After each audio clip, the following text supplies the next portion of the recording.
Eu vou falar de um outro efeito inusitado, que é o encolhimento das sombras.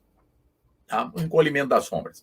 A nossa experiência com sombras assim dentro de casa é que sempre a sombra é maior do que o objeto que produz a sombra. Tá? Aqui, por exemplo, a gente está vendo a mão de uma colega minha, que é astrônoma, e que foi parceira num artigo que a gente escreveu sobre o efeito que eu vou discutir agora. Ela fez essa foto dentro de casa, né? E aí tem uma sombra enorme da mão dela no teto da casa. Tá? Entretanto, esse efeito de que as sombras aumentam de tamanho, ela não acontece quando é sombra da luz solar. Aqui mostro para vocês duas fotografias, tá, que eu fiz quando o sol ainda está baixo no céu. Tá? Essas duas fotografias foram feitas quase que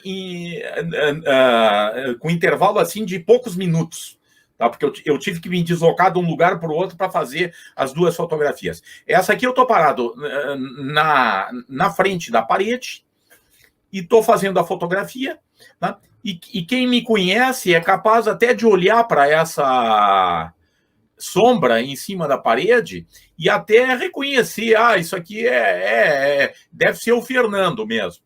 Tá? Deve ser o Fernando. Já essa aqui, a minha sombra, quando ela aparece numa distância maior. Para fazer essa foto, eu tive que subir um andar, porque o sol já está elevado no céu, então a luz está descendo, tá? E eu consegui um local abaixo do local onde eu estava fotografando, onde apareceu a minha sombra. Tá? E aí, quando um colega meu viu essa sombra, ele olhou e disse assim, e eles já estão entre nós. Porque essa sombra lembra a sombra de um ET, tá? Sim. De um ET, tá? É a minha sombra, mas que agora se apresenta encolhida, tá? E vamos entender por quê. Tá? O Sol tem tamanho angular de aproximadamente 0,53 graus. Então, quando um obstáculo intercepta a luz solar, aparece uma região de sombra e na borda aparece uma região de penumbra. Tá? Aparece uma região de penumbra. O tamanho da região de penumbra depende da distância que o obstáculo se encontra do local onde nós estamos vendo a luz chegar. Tá? E também depende do ângulo de incidência dos raios luminosos sobre a superfície. Tá? Aqui a gente está com incidência de praticamente 90 graus. Tá? Esse ângulo aqui está exagerado, tá? Tá exagerado, mas praticamente toda a luz solar que chega aqui tá incidindo quase a 90 graus. Não é exatamente 90 graus. Aqui a incidência é longe de ser normal, né? Aí a região de penumbra pode ser maior. Tá? Mas aí o que acontece? Se nós colocarmos um obstáculo, então, para ser iluminado com a luz do sol, tá? Vai acontecer uma sombra necessariamente menor do que o tamanho do obstáculo. Tá? A minha colega astrônoma, quando que acabou sendo minha parceira nesse artigo, onde a gente discutiu diversas condições para acontecer sombras, tá? Ela me disse, Fernando, eu conheço isso muito bem no contexto da discussão dos eclipses, mas eu nunca tinha me dado conta que isso está acontecendo com qualquer coisa aqui na superfície da Terra que intercepta a luz solar. Tá? Dá para demonstrar que a região de sombra ela desaparece a cerca de 108 vezes o tamanho do obstáculo.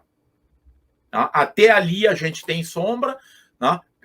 Tem um cone, né, de sombra, e o vértice desse cone de sombra, ele se encontra a cerca de 108 vezes o tamanho do corpo que está interceptando a luz do Sol.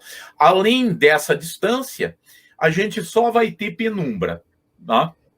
Quando a gente está a menos de 108 vezes, a gente vai ver uma região de sombra, né, de umbra, né, e uma região de penumbra. Né?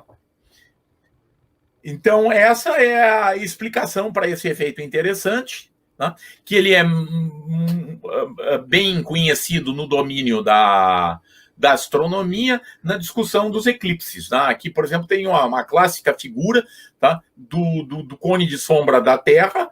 Tá? Obviamente, essa figura não está em escala, né? Eu nem conseguiria representar isso em escala, né? Se eu quisesse representar o Sol também na figura. Né? Mas a ideia está aqui, né? Quer dizer, a luz do Sol produz um cone de sombra, tá? E a Lua transita por dentro desse cone de sombra. Já num eclipse do Sol, tá, a situação é mais interessante. Tá? Ela é mais interessante pelo seguinte, porque o máximo afastamento da Terra em relação à Lua é cerca de 65 raios terrestres. E o mínimo afastamento, né,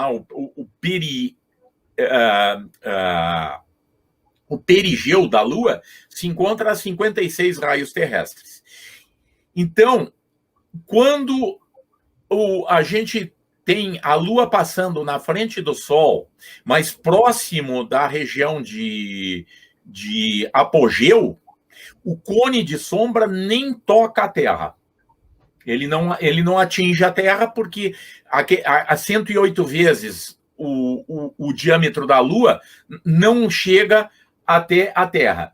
E aí a gente tem um tipo de eclipse, que é aquele eclipse anular, tá? Em que a Lua até passa na frente do Sol, cobre o Sol, mas não cobre perfeitamente, e a gente tem um anel em roda do Sol bem iluminado. Tá? Já quando o eclipse do Sol acontece com a Lua em distâncias suficientemente curtas da Terra, o cone de sombra acaba tocando a superfície da Terra. Mas ele sempre será, a sombra da Lua sempre será encolhida em relação ao próprio tamanho da Lua. Tá? A gente vai ter o efeito de encolhimento. Tá? E se pode demonstrar que, no máximo, a região de sombra em cima da Terra tem cerca de 250 quilômetros de diâmetro. Em 1994, houve um eclipse solar, tá? E a gente se deslocou aqui no Rio Grande do Sul, não dava para observar o eclipse total. Tá? Mas logo um pouquinho acima do Rio Grande do Sul, em Santa Catarina, por ali passou a zona de sombra, tá? E a gente havia diversos locais aqui em Santa Catarina onde era propício para fazer a observação do eclipse. É interessante que a parte coberta de sombra da Lua é pequena, 250 quilômetros, é a distância entre duas cidades. A gente vê muitas vezes algumas imagens assim, desenhos, parece que pegam a parte maior da Terra. Mas aí eles estão mostrando também, provável, porque, por exemplo, aqui no Rio Grande do Sul, tá, foi perceptível o eclipse, mas não como total. Não como total, porque a região de penumbra é bem maior. Tá. Ok? Então tem que ver o que está sendo representado. Tá? Porque se eu estou dentro da região de penumbra, eu vou enxergar a cobertura parcial do Sol. Para enxergar o Sol completamente encoberto, eu tenho que estar numa região muito estreita, tá? É um caminho muito estreito, né, que tem cerca de 250 quilômetros de largura. Só ali dentro daquele caminho é que será percebido o eclipse total. Total. Tá. Ok? Beleza. Bom, aí aqui outras fotos ainda do efeito, tá? Essa é a minha sombra, de novo, é sempre eu procurando a minha sombra e fazendo a fotografia, né? Numa mão eu seguro a câmera fotográfica, né? Aqui vocês veem a minha sombra já numa parede bastante distante, tá? Na região do meu pulso, tá? A gente só tem penumbra, não tem mais sombra, tá? Porque a região de sombra ela vai encolhendo, né? Ela vai encolhendo, né? E isso dá aquela forma de ET, né? Que a gente viu há pouco e que aqui também está lembrando o ET. Tá? Aqui uma sombra que eu fiz aí da minha sacada, tá? No prédio vizinho, que está distante, tá? E aí nem dá não dá para reconhecer de quem seria essa sombra, né? Mas é a minha sombra, né? Aqui é só penumbra, ó, tá? E tem uma região aqui que ainda é região de sombra. E isso aí tá... Quando a gente está preparado para enxergar, a gente vai ver essas coisas acontecendo no nosso dia a dia. Por exemplo, isso aqui é um gradeado. Tá? É um gradeado, tá?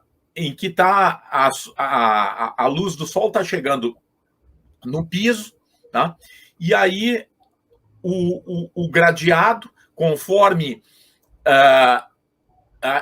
a gente toma regiões mais distantes do gradeado, tá? As gradezinhas, elas se tornam apenas penumbras. Tá? Aqui uma outra foto, tá? Aqui perto, bem definida, a sombra, tá? E aqui já bem difuso. Tá?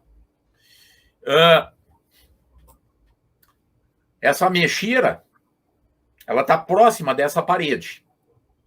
Tá? A imagem que a gente tem aqui lembra as folhas da mexeira. Talvez até um botânico, olhando só para sombra, vai dizer, não, isso aí é a sombra de uma mexeira. Agora, essa outra sombra aqui, tá, é de uma árvore que está do outro lado da rua, está bem distante. Tá? E aí, a sombra já é muito difusa. Tá? É muito difusa, tá? Não tem contornos bem definidos. Tá? E agora vejam essa fotografia aqui. Essa fotografia é espetacular. Tá? Sim. Essa fotografia foi feita por uma fotógrafa no Rio de Janeiro que percebeu que o efeito ia acontecer. Ela está posicionada num local conveniente, com uma teleobjetiva, e ela pôde se preparar porque ela viu que estava uma nuvem se aproximando por trás do Cristo. E isso é um pouco depois do amanhecer. Quer dizer, a luz está quase se propagando na horizontal. Tá? E essa fotografia foi postada num site religioso. Tá? Foi postada num site religioso. E lá tinha comentários muito interessantes. Tá? Comentários do tipo, isso é um milagre. E um outro comentário, vejam só, a sombra tem a cor das vestes de Maria, né? Porque Maria sempre é apresentada vestida de azul. E aí tem uma questão ótica muito interessante. Por que essa sombra é azul? Aliás, num outro dia, tá? Não hoje, porque eu não preparei isso, eu posso discutir que sombras sempre são coloridas, tá? Em que pese a gente achar que as sombras não têm cor, ou que são escuras. Mas aqui é flagrante que essa sombra é azul, tá? Ela é azul. E por que será que ela é azul? Aliás, vocês estão vendo aqui também, ó, a sombra do Corcovado. Sim. Toda essa parte azul não é o céu, é a sombra do Corcovado. Tá. Ok? Porque a nuvem está passando por trás, tá? do Corcovado e por trás do Cristo, tá? E aí está aparecendo essa sombra. Bom, mas nessa sombra, tá? Aparece o efeito de encolhimento das sombras. Tá? Se discutia, algumas pessoas estavam achando que essa fotografia era fake. Tá?